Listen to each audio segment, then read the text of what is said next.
टोंकी, वो ये कह रहे हैं कि 800 बच्चों का रजिस्ट्रेशन है, लेकिन जो हमारे पास आंकड़े हैं वो कह रहे हैं कि लगभग आंकड़ा 15 से 17,000 बच्चों के बीच पहुंचेगा। ये बहुत बड़ा घपला है रुकेश जी।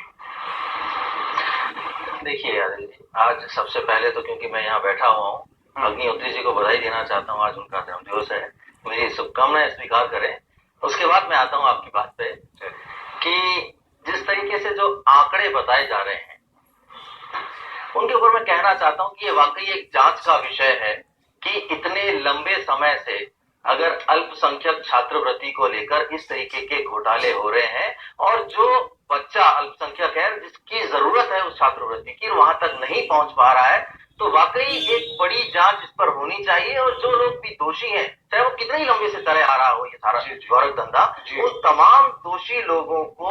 उस कटघरे में खड़ा करना चाहिए जिन्होंने इन बच्चों का हक मारा है। तो हम यही चाहते हैं कि पूरे तरीके से निष्पक्ष जांच हो और तमाम दोषी लोगों के ऊपर कार्रवाई की जानी चाहिए, यही हमारा चाहना है।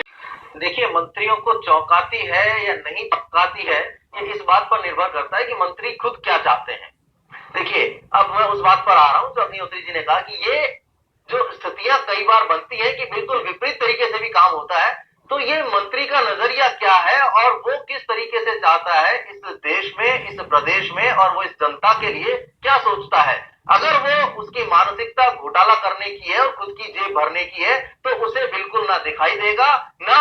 वो इन चीजों के ऊपर गौर करेगा कि 50 रुपए की चीज के लिए 500 रुपए क्यों लिखवाए जा रहे हैं। तो अगर ऊपर से ही शुरुआत हो रही है तो संभव नहीं है उस चीज को पकड़ना, और लेकिन नीचे से अगर किसी चीज की शुरुआत हो रही है तो वो जो स्टेप है जहां पर उसकी निगरानी की जानी चाहिए उसे उसी जगह रोका जाना चाहिए। तो अब कोई ना कोई ऐसी प्रक्रिया डेवलप करनी चाहिए सिस्टम के अंदर ताकि स्टार्टिंग पे उस चीज को रोका जा सके। और अगर ऊपर से ऐसा कुछ आ रहा है तो उसके लिए भी ऐसी निगरानी की व्यवस्था होनी चाहिए ताकि इस देश के उन गरीब लोगों को, उन जरूरतमंद लोगों को जिनके लिए जो चीज बनी है, अगर वो नहीं पहुंचेगी तो ये देश किसी भी रूप में विकास नहीं कर सकेगा, ऐसा हम मानते हैं। कमी नहीं, उनकी क्या वो चाहते हैं इसमें भी कमी हो सकती है। तो आप कटघरे में अपने मंत्रियों को भी खड़ा कर रहे हैं। देखिए, कटघरे में अपने और पराई की बात अभी हम नहीं कर रहे हैं, बात ये कर रहे हैं कि सिस्टम में अगर इतना बड़ा कोई घोटाला होता है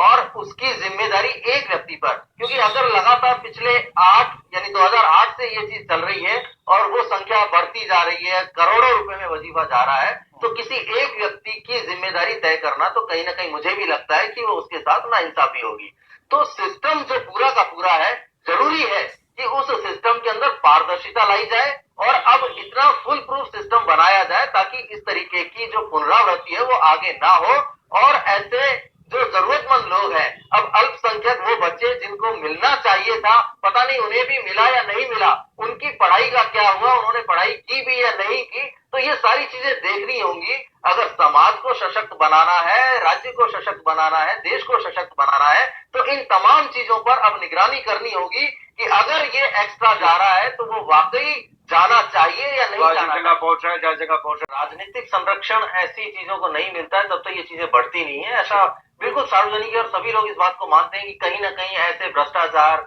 या जो भी अनियमितताएं पाई जाती है उनको ऊपर के रूप में राजनीतिक संरक्षण प्राप्त होता है, तभी वो इस तरीके की गतिविधियां कर पाते हैं। ठीक है, तो फिर राजनीतिक संरक्षण अगर हर गलत काम में मिलता है तो सरकारें करती क्या है और सरकारों का उद्देश्य क्या होता है? 2008 से ये सब कुछ चल रहा है, बीच में तो 5 साल आपके भी गुजरे। लोकेश जी, देखिए, जहां तक सरकार की बात है, ये बात बिल्कुल ठीक है कि नीचे से लेकर ऊपर तक